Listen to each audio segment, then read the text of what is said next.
전에 이르자 주님의 도를 배우고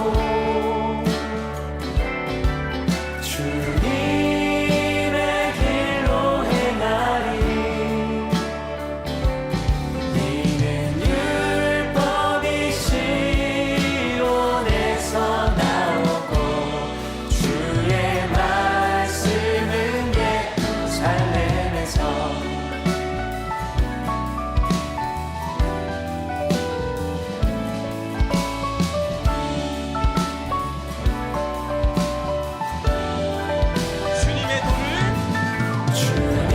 주님의 도를 배우고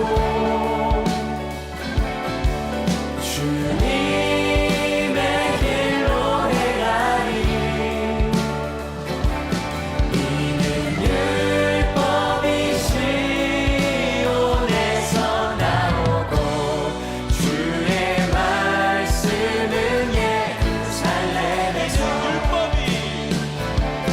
이는 율법이 시온에서 나오고 주의 말씀은 예루살렘에서 이는 율법이 시온에서 나오고 주의 말씀은 예루살렘에서. 오늘 마가복음 16장 1절부터 6절까지 말씀을 같이 보았습니다. 마가복음 16장 1절부터 6절까지 말씀, 우리 예수님 부활하신 그 장면을 이야기하는 것인데, 안식일이 지남에 그랬습니다. 안식일이 지났으니까 토요일 날이 지나고 이런 말이죠. 안식일이 토요일 날이니까. 이제 이 안식일이 지남에 두 여자가 막달라 마리아 그리고 야곱의 어머니 마리아, 살로메, 마리아라는 이름하고 살로메라는 이름, 두 이름 나와요. 그러니까 이제 여러 사람이 같다 하더라도 이름이 두 개가 나오는데, 하나는 마리아, 하나는 살로메 이렇게 나와요. 그 말은, 이 마리아라고 하는 원래 이름이 어떤 이름이냐면 마라라는 이름에서 나온 이름이라고 그랬죠. 마라.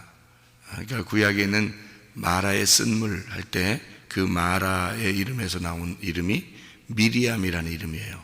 그 미리암이라는 이름에서 신약에서는 마리아 이렇게 된 겁니다. 그러니까 마라, 미리암, 마리아 이렇게 되는 거죠. 그러니까 마리아라는 이름은 예수님을 이제 잉태하고 예수님을 출산하는 이름도 마리아예요. 그러니까 구약에 있었던 마라 그리고 미리암, 이 이름들이 마리아라는 이름이 되었을 때 예수님을 잉태하고 예수님을 출산하더라. 그러니까 우리가 마라의 쓴물처럼 인생을 살겠느냐, 아니면 마리아처럼 예수님을 잉태하고 살겠느냐. 신약에 오면은 마리아처럼 예수님을 잉태하고 살아야 된다, 그런 말이고요. 여기 있는 마리아가 마리아라는 이름하고 샬롬이라는, 살로메라는 이름하고 같이 나와요. 그러니까 여기서 16장 1절에 마리아라는 이름하고 샬로메라는 이름하고 같이 나오는 걸 보니까 마리아가 어떤 이름이라고 할래? 마라, 미리암에서 나온 마리아다. 그리고 예수님을 잉태했는데, 그리고 예수님을 출산했는데, 사람들이 이제 예언하는 자들이 뭐라고 그러냐면 이 아들 때문에 참 고통을 받을 것이다, 이제 이런 이야기를 해요. 그런데 그러니까 그 마리아는 이제 마라, 미리암, 마리아, 그러니까 고통 속에서 나온 아들을 출산하는 그런 십자가의 이야기를 얘기하죠. 근데 살로메라고 하는 이름은 평화라는 이름이에요. 이제 예를 들어서 구약에 있는 솔로몬, 샬롬, 살로메, 이게 같은 이름이거든요. 이런 살로메라고 하는 건 평화의 이름입니다. 그러니까 연합하고 하나가 되고 평화하고 하나, 이제 이렇게 하나로 만드는, 이제 둘을 하나로 만드는 그런 이름을 살롬에다 이렇게 이야기를 해요. 그러니까 살롬이라는 이름이죠. 그러면 이제 이 마리아하고 살로메하고 둘 이름이 이제 가서 부활하신 예수님을 만나게 되는데, 예수님 이제 부활하신 예수님을 부활했다고 청년이 여기서 이제 얘기를 해줬다는 게 천사죠. 근데 두 이름이 가서 만났단 말이에요. 그러면 이 두 이름이 뭘 의미하겠어요? 마리아하고 샬로메하고. 그러니까 마라의 쓴물하고 평화라는 연합이라는 하나 되는 거라고. 그러면 이게 어떤 의미를 가지냐면, 마라의 쓴물이라는 미리암, 마리아는 둘로 나누는 죽음을 의미하는 거고, 샬롬에는 평화, 부활을 의미한단 말이에요. 그러니까 이 둘이 가가지고 부활하신 예수님을 만나러 가게 된 거죠. 이 둘이 가서. 그러니까 이름 두 개가 가가지고 의미를 가지고 있다면, 이게 예수님의 그 죽음과 부활을 함께 그곳에서 하나로 만드는 그런, 보세요. 무덤이라는 장소가 어떤 장소냐면 죽음인 장소잖아요. 죽음의 장소. 우리로 말하면 죽음의 장소인데, 근데 거기가 하나님과 하나가 되는 장소가 된다는 거죠. 죽음의 장소인데, 무덤이. 근데 거기가 하나님과 하나가 되는 장소가 된다. 그러니까 평화가 이루어지는 장소다. 그러니까 무덤이라는 장소는 결코 우리를 분리시키는 장소가 아니고, 분리된 나를 하나로 만드는 장소가 무덤이다, 이거죠.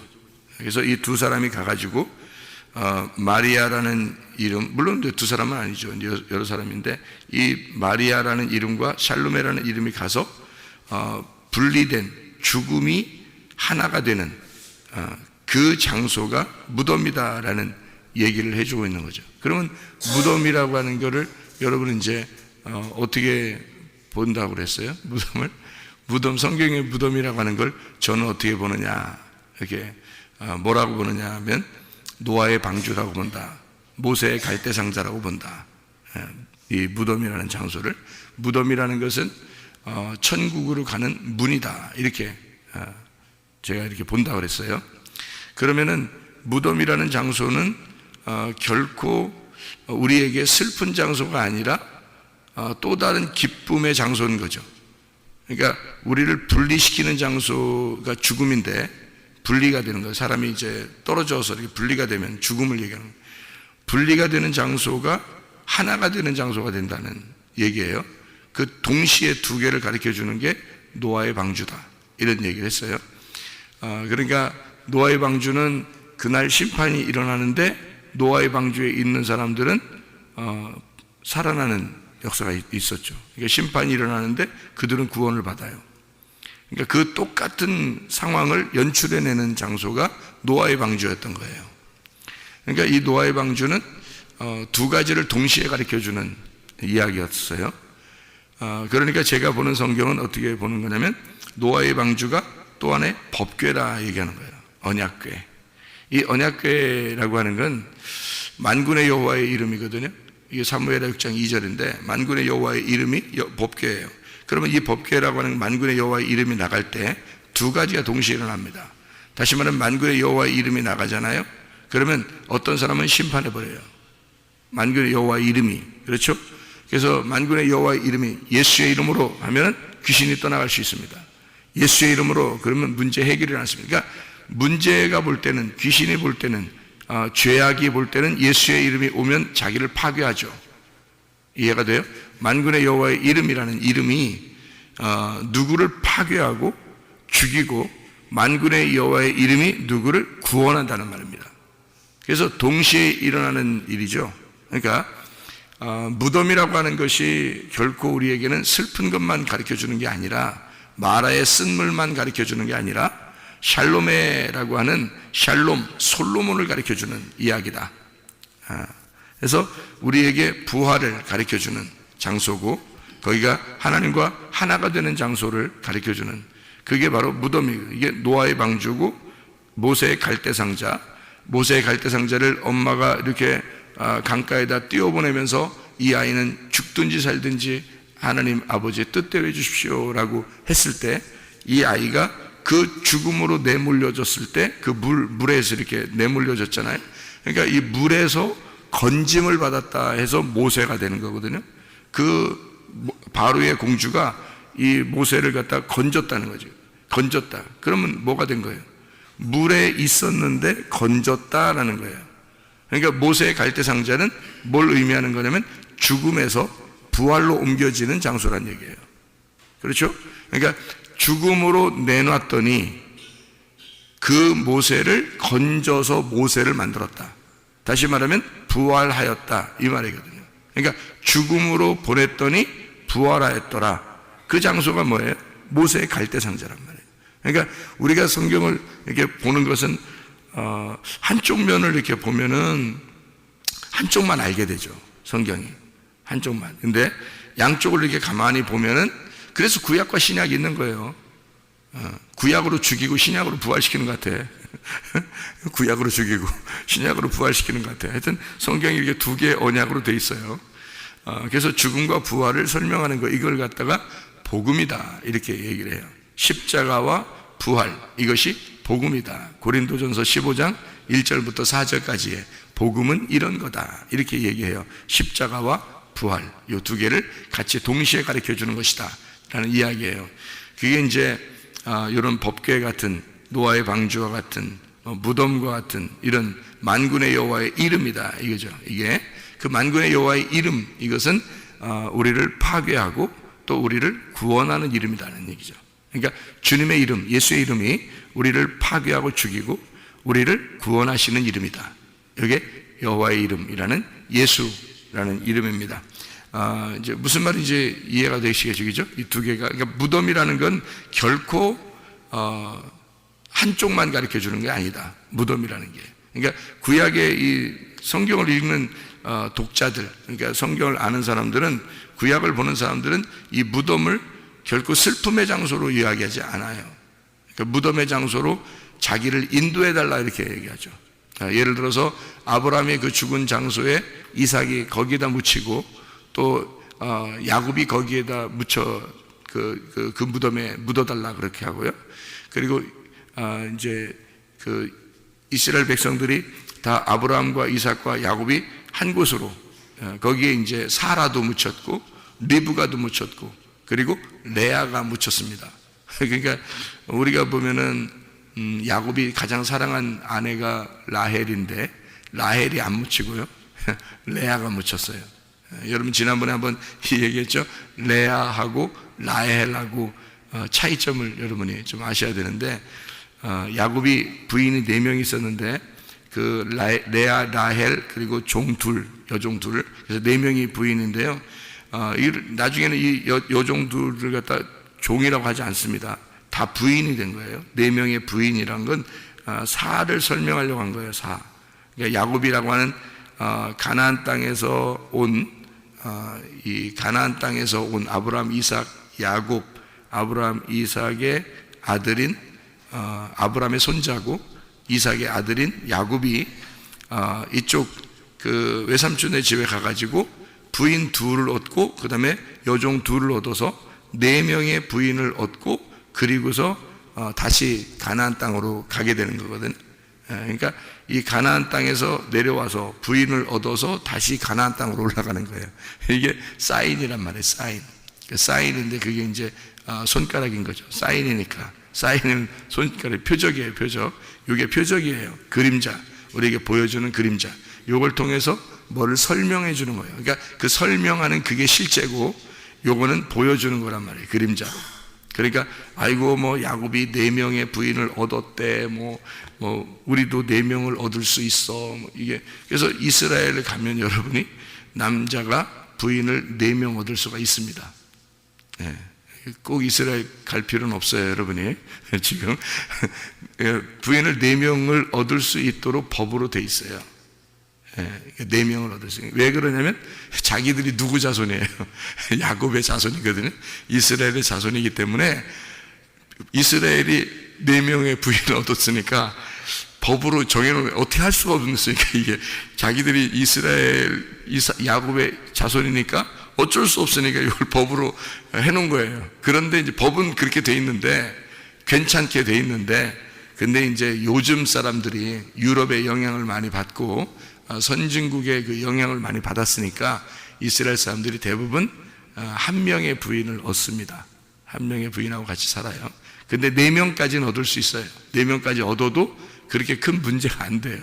그러니까 이스라엘의 자손이니까, 그러니까 야곱의 자손이니까 4명의 부인을 얻는. 이것은 근데 4명을 부인을 얻었느냐, 얻어야 된다, 안 해야 된다, 부인 4명 있으면 복잡하다, 1명만 부인 얻어야 된다, 이런 의미가 아니고요. 이건 표적이란 말이에요.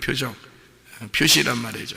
그러니까 손가락과 같은 거예요. 손가락을 볼 필요 없죠. 진짜 저기 나타내는 저쪽 내용을 봐야 되지. 손가락을 보는 의미가 없잖아요. 이 손가락이 야곱이 4명의 부인을 얻었다는 얘기거든요. 4명의 부인을 얻어서 가나안 땅으로 다시 들어갔다. 이 말은 무슨 의미겠어요? 넷이 4가 이 땅을 말하는 겁니다. 이 땅. 그러니까 3은 하늘을 말하는 거고 4는 땅을 말하는 거예요. 그래서 땅을 말해서 이 땅을 뭐라면 밭이라고 해가지고 땅 이렇게 네모나게 만들어요. 네모나게. 이걸 밭이라 그래요. 밭. 네모나게 이렇게 해서요. 그래서 이 땅을 갖다가 표시를 넷이라고 표현한 거거든요. 그러니까 하늘에서 신랑 되신 예수님이 이 땅에 내려와서 신부인 우리들을 신부를 구해서 다시 하늘로 올라간다. 이거를 설명하기 위해서 야곱이 가가지고 이 4명의 부인을 얻어서 12아들을 낳고 다시 가나안 땅으로 올라가는 거예요. 그러니까 성경은 다 3, 4 그리고 12 이렇게 되어 있는 거죠. 그러니까 하늘나라에 올라가면 천국이라는 모습이 다 12로 되어 있죠. 왜냐하면 성경 구약도 12, 신약도 12이란 말이에요. 그러니까 구약도 12지파, 신약도 12제자 이렇게 되어 있죠. 12이 완성이에요. 그러니까 12이 완성이 어떻게 되는 거냐면 3 곱하기 4가 되는 거죠. 3 곱하기 4는 완성이에요. 그래서 예수님이 하늘에서 이 땅에 내려와서, 땅이란 사에 내려와서 십자가에 매달려 죽으면 12이 되는 거예요. 죽지 않고 하늘에 계신 예수님이 이 땅에 내려오면 7이 되는 거예요. 그래서 안식일이 되는 겁니다. 7. 그래서 안식일의 주인이 되는 거죠. 7 번째 남편이 되는 거죠. 예수님이. 그래서 6 남편을 가진 사마리아 여자가 7번째 예수님을 만나게 된다. 6 항아리가 어느 가나의 혼인잔치에 있었는데 거기에 물을 채워서 7번째 예수님이 와서 그 물을 채워가지고 포도주를 만들어서 혼인잔치를 만들었다. 이런 얘기들은 다 6 다음에 있는 7을 설명하려고 했던 얘기입니다. 그러니까 7은 뭐냐면 안식. 그렇죠. 그러니까 무덤이라고 하는 이것이 2개를 동시에 설명하는, 하나는 죽음을, 하나는 부활을 설명하는 장소가 무덤이라는 장소다. 이게 이 무덤. 안식이라는, 여러분 안식이라는 것도 7이잖아요. 7. 그러니까 하늘에 계신 분이 이 땅에 내려오면 안식이에요. 그게 안식인데 어디 안식이면 땅의 안식이란 말이에요. 땅의 안식. 그럼 땅의 안식이면 어떻게 돼야 돼요? 땅의 안식이면 7이니까 땅의 안식이면 안식일의 주인은 예수님이에요. 땅의 안식이면 그게 죽음을 얘기하는 거예요. 그래서 하늘의 안식이 돼야 되거든요. 땅의 안식이 죽음을 얘기하는 거기 때문에 하늘의 안식을 얘기해야 돼요. 그러니까 하늘의 안식이 돼야 완성이에요. 제가 지금 이야기하는 걸 여러분 이해하는지 모르겠어요. 성경을 많이 읽어봐야지 이해가 되는 얘기들이에요. 이건 저는 그냥 이렇게 그냥 여러분이 안다 생각하고 많이 읽었다, 성경을 많이 읽었을 것이다 하고 지금 그냥 막 얘기하는 거예요. 그죠? 안식이라고 하는, 안식일이라는 게 이 땅의 안식이기 때문에요. 예수님이 이 땅에서 죽어야 안식이에요. 죽어야. 그래서 안식일의 주인은 예수님인데 그분이 죽으시는 거예요. 그리고 사람들을 이렇게 안식을 주는 거예요. 그게 땅의 안식이에요. 그러니까 예수님은 이 땅에 와서 죽는 거고 그게 안식이고, 우리는 이 땅에서 쉬는 거예요. 그게 안식이에요. 그래서 안식일 날 땅에서 사람들이 일하지 말라 그러잖아요. 안식일 날 일하지 말라, 구약에서 일하지 말라 그러죠. 그죠? 왜 일하지 말라 그러는 거예요? 하나님이 쉬셨기 때문에 너희들 일하지 말라 그러잖아요. 그러니까 그 하나님이 쉬신 게 언제예요? 7일, 창조 7일 날이 있는 겁니다. 7일 창조에서 7일 날 창조됐을 때 하나님이 쉬셨다, 그렇게 했거든요. 6일까지가 창조하고 그 다음에 7일날 쉬셨기 때문에 너희도 쉬어야 된다는 얘기거든요. 근데 예수님이 7일날 안식일날 와가지고요 뭐라고 그러냐면 자기가 안식일날 막 병도 고치고 뭐 이럽니다. 일을 하고 그래요. 제자들은 뭐 막 밀을 갖다 막 까서 막 먹고 막 이렇게 하니까 사람들이 뭐 저 하나님의 아들이라면서 저렇게 안식일을 안 지키는 거 보니까 하나님의 아들이 아닌가 보다 이렇게 생각할 정도로 안식일을 안 지키는 거란 말이에요. 그러니까 일부러 안 지키는 거죠 예수님이. 왜냐하면 안식일은 무슨 날이냐면 아버지가 안식일 이때 일하시니까 나도 일한다는 거예요. 그러니까 예수님은 일하겠다는 거예요. 예수님은. 그리고 너희들은 쉬라는 거예요. 그게 안식일이라는 거죠. 근데 사람들은 생각할 때 다 쉬어야 된다니까 예수님을 뭐라고 생각하면 사람이니까 우리 하나님이 쉬었으니까 너도 쉬어야 되지 않냐. 근데 왜 넌 안 쉬냐. 이렇게 되는. 하나님이 일하시는데 나도 일해야 된다. 이런 거죠. 그러니까 무슨 말이냐면 예수님은 안식일 날 일해야 되는 거고 너희들은 쉬어야 된다는 얘기를 하는 거죠. 그러니까 우리는 생각할 때 안식하면 쉬는 건데 예수님은 안식일 날 일을 하는 거예요. 그럼 반대잖아요. 그죠? 그럼 이게 이제 땅에서 하는 얘기란 말이에요. 땅에서. 그러니까 안식일이라고 그러면 땅의 안식일을 얘기하는 거예요. 그래서 7이라고 하는 건요, 우리가 말하는 7이라는 건 완전 숫자잖아요. 완전 숫자. 그러면 이 완전 숫자가 어디에서 완전 숫자예요? 어디에서 완전 숫자예요? 땅에서 하늘에서. 땅에서 완전 숫자예요. 하늘에서 이 땅에 내려오면 7이라고 했죠? 그러니까 땅에서 완전 숫자지 하늘의 완전 숫자가 아니란 말이에요. 여러분 하늘의 완전 숫자는요 성경에 12입니다. 이 요한계시록에 보면 그죠? 하늘나라는 12로 돼 있어요. 7로 돼 있지 않아요. 그럼 성경에 이제 7로 돼 있는 게 뭐예요? 성경 요한계시록에 나오는 7로 돼 있는 게 다 뭐예요? 7로 7교회 7 등불 그죠? 그러니까 7 영 다 이렇게 돼 있어요. 그거는 뭐냐면 예수님을 말하는 거예요. 7이라는 예수님을 말하는 거고 천국 자체는 신부예요. 천국 자체는. 그러니까 예수님은 7 영이고 7 등불이고 7 교회고 여기 이 12이라고 하는 것이 새 예루살렘이고 그게 신부란 말이에요. 그게 천국이에요. 그러니까 뭘로 이루어진 천국이냐면 7으로 이루어진 12이란 말이에요. 7으로 이루어진 12. 그럼 7이 뭐였는데? 7이 이 땅의 안식일인 예수님을 말한다 이거죠. 그럼 하늘의 안식은 몇이라고요? 12. 그러니까 땅의 안식은 7, 하늘의 안식은 12. 그래서 땅의 안식에서 완성이 되면 12이라는 하늘의 안식이 되는 거죠. 그러니까 이 땅에서는 예수님은 살아야 된다, 죽어야 된다. 죽어야 된다. 그러니까 이 땅에서 7이라는 예수님은 죽어야 된다. 그래서 죽기 위해서 왔다 이거죠. 그러니까 안식일 날 자기가 일하기 위해서 왔다. 안식일 날 너희들은 쉬어라. 나는 일할 테니까. 그래서 죽음에서 그러니까 이 안식도 안식도 일곱째 날 창조 안식하셨는데 하나님이 예수님은 십자가 못 박혀 돌아가시는 목적을 가지고 이 땅에 오셨어요. 7이. 그 다음에 그 안식이라는 게 창세기의 창조 끝나는 날 안식하는 날 하나님이 뭐라 그래요? 일을 다 끝났다. 그래서 내가 쉰다 그랬거든요. 그럼 다 끝났다는 말을 다 이루었다 그래서요. 다 완성이 되었다 이런 말이에요. 다 완성이 되었다. 그러면 그 완성이 되었다, 다 끝났다 이거를 누가 외쳤냐면 예수님이 외쳤어요. 어디에서? 십자가에서. 십자가에서 나 일 다 끝났다, 나 완성했다 그 말을 십자가에서 했단 말이에요. 그러면 우리가 볼 때 성경은 어떻게 봐야 된다? 안식이라고 하는 것이 십자가다 이렇게 보는 거죠. 그죠? 자, 구약의 안식은 뭐예요? 하나님이 일을 끝마쳤을 때 안식이라 그랬고 그래서 쉬는 걸 얘기했고 여기 신약에서는 예수님의 십자가에 매달려 돌아가시는 것을 일을 끝났다라고 얘기했고 이게 안식이라고 얘기했단 말이에요. 그죠? 그러니까 안식은 창조의 끝을 말하고 그리고 십자가의 완성을 말한다. 그러니까 이 두 개가 구약과 신약이 하나는 쉬는 거고 하나는 십자가의 죽음을 말한다. 그것으로 모든 이 땅의 모든 쉼이 끝났다. 그러니까 땅에서 끝냈다는 것을 십자가로 완성했다는 얘기잖아요. 그죠? 그러니까 보세요. 제가 성경을 여러분 보는 그 시각을 알겠습니까?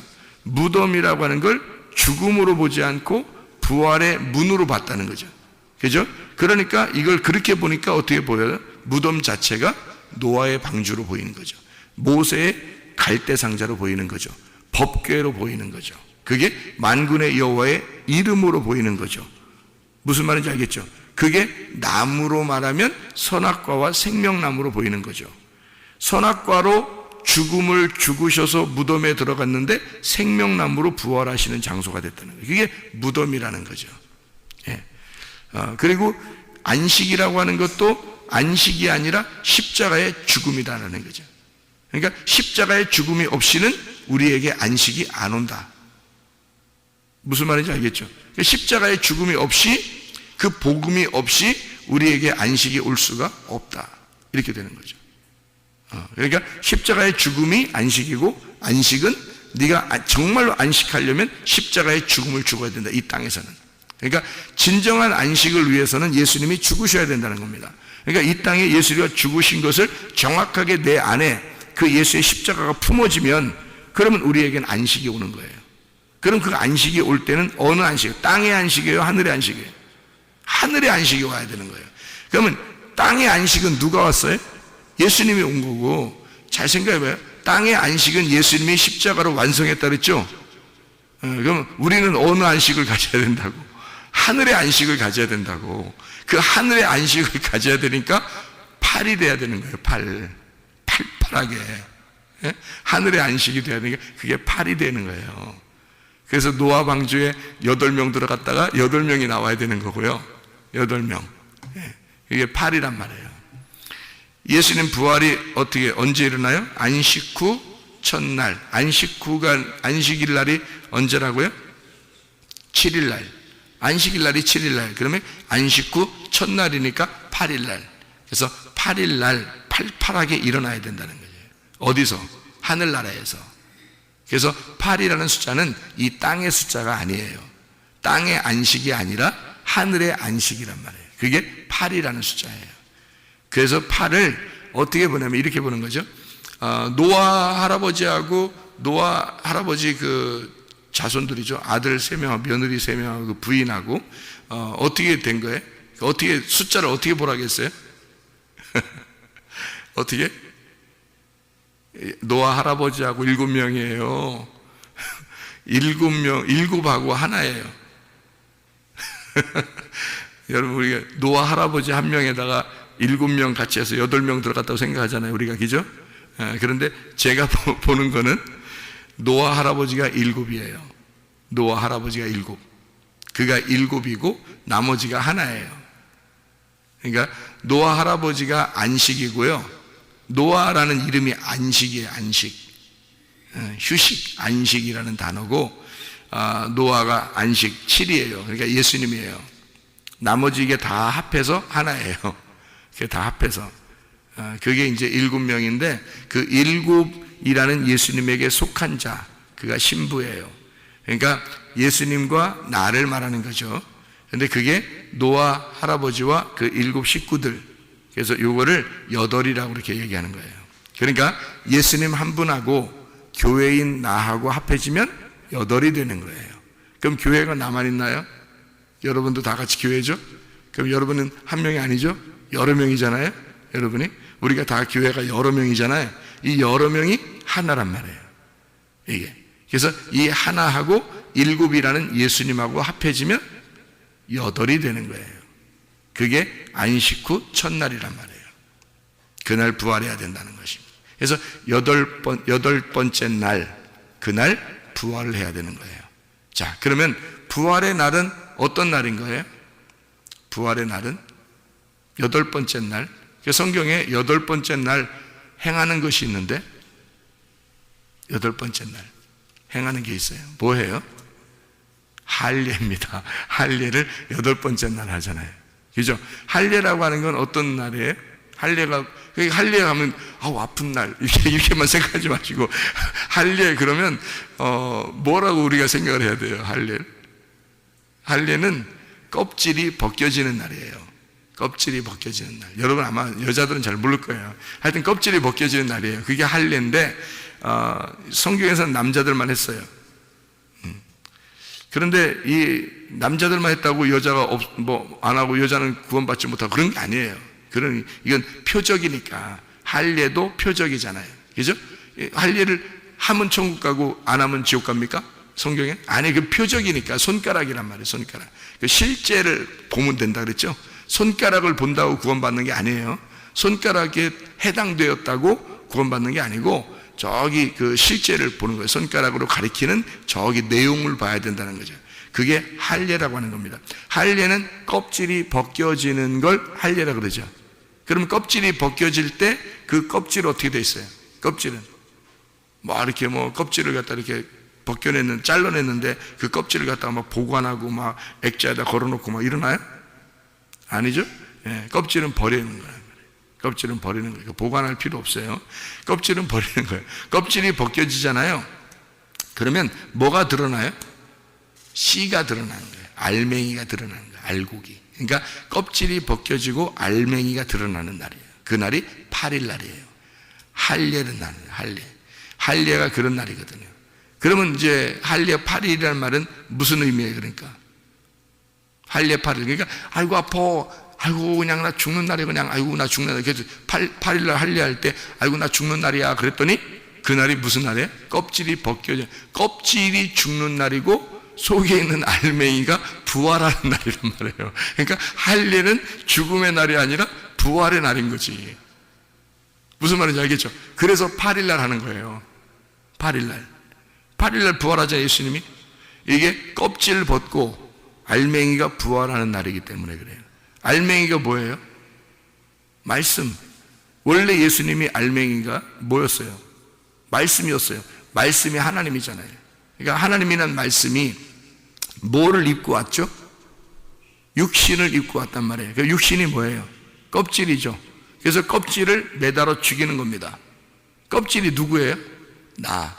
그러니까 나를 입고 와서 내가 십자가에 매달려 죽으면 안식이 오는 거야. 땅에서 일이 다 끝나는 거야. 그러면 뭐가 부활하는 거예요? 말씀이 부활하는 거예요.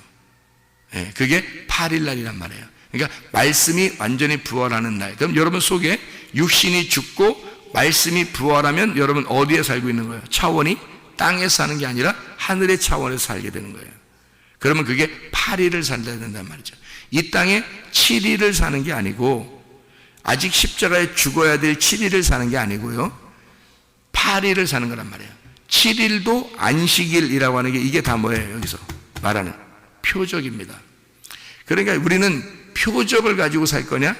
표적 너머에 있는 부활한 예수를 보고 살 거냐 이거예요. 이해가 되겠죠? 무슨 말인가? 표적이 아니라 그 너머에 있는 실제를 보고 살아야 된다.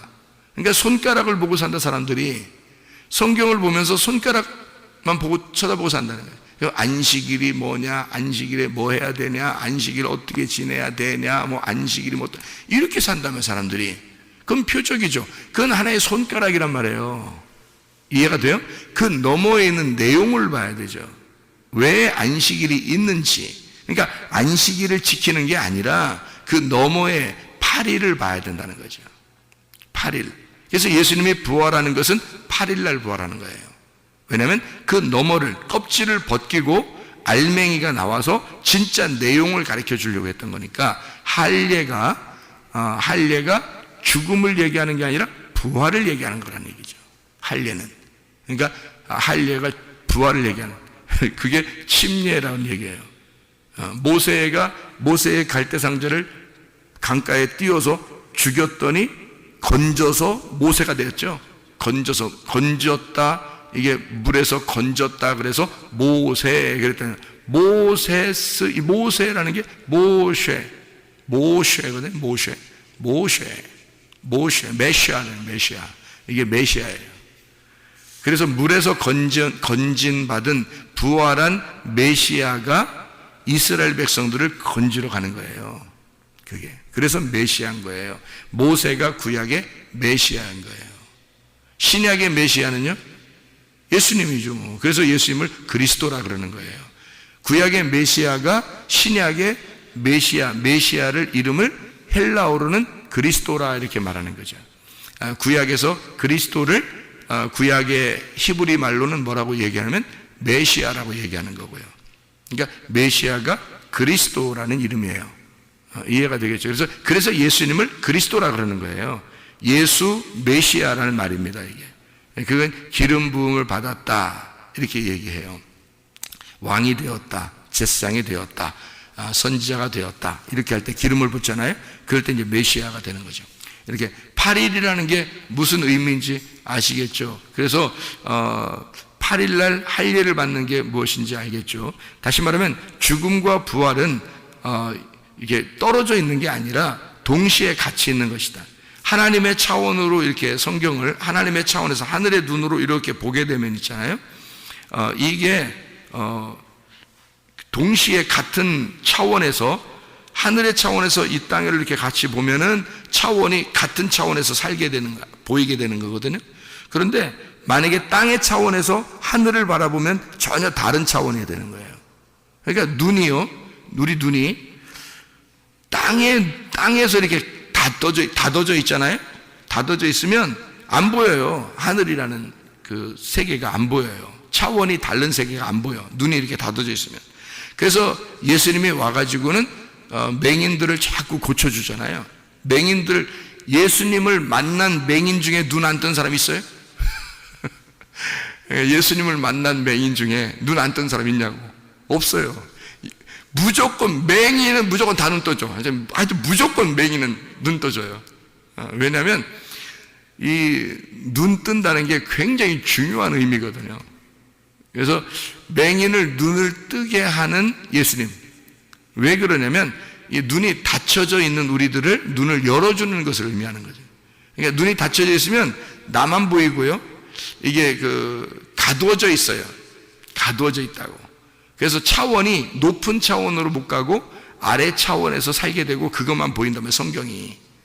그런데요, 이게 눈이 열려지면 높은 차원이 보이는 거예요. 그죠? 하늘의 차원이 보이겠죠? 그러면 하늘의 차원에서 이쪽 보면 이쪽과 이쪽이 같은 거란 말이에요. 자, 제가 이제 성경을 이야기할 수 있는 게 여러분 아까 이야기한 거 이제 결론을 맺습니다.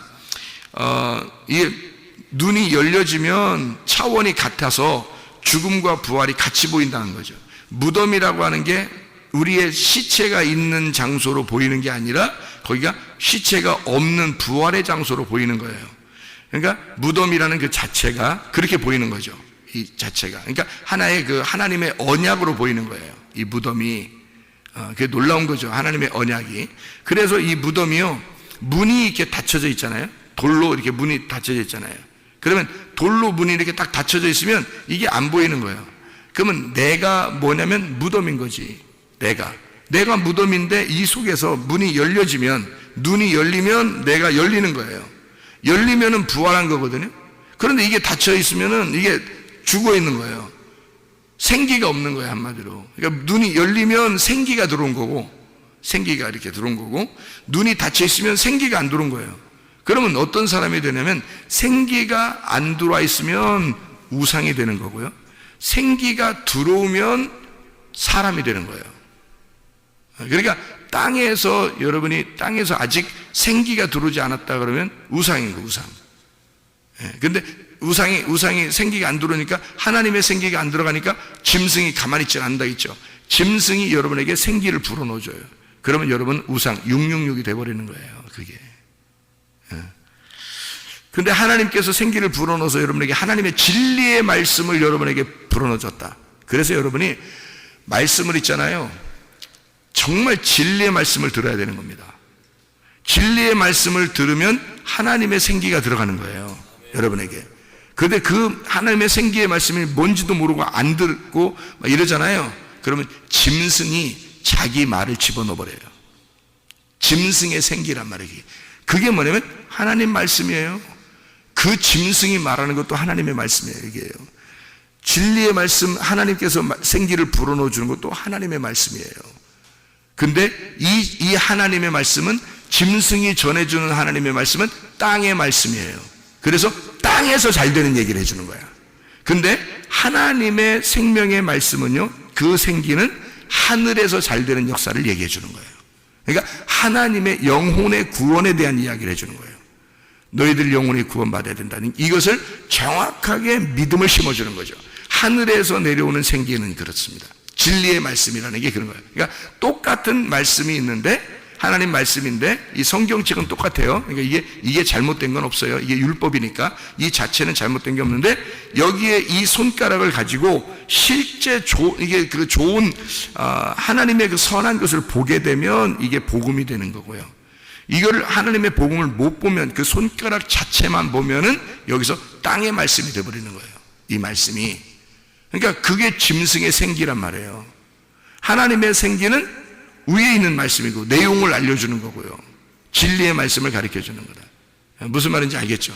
그래서 이 문이, 이 무덤 문이 열리는 것과 닫혀있는 것은 이런 차이를 얘기하는 거예요. 돌문이 닫혀있다는 말은 땅의 것이 보인다는 얘기고요. 돌문이 열려있다는 말은 하늘의 것으로 통과가 되다. 그래서 무덤이라는 죽음이 부활로 바뀐다 이 말이죠. 이게 그러니까 이 눈이 열린다. 무덤 문이 열린다. 이런 심판이 끝났다. 그런 얘기를 말하는 것입니다. 자, 우리의 마음의 문의 눈이 열려서 하나님을 볼 수 있는 사람들 되길 바랍니다.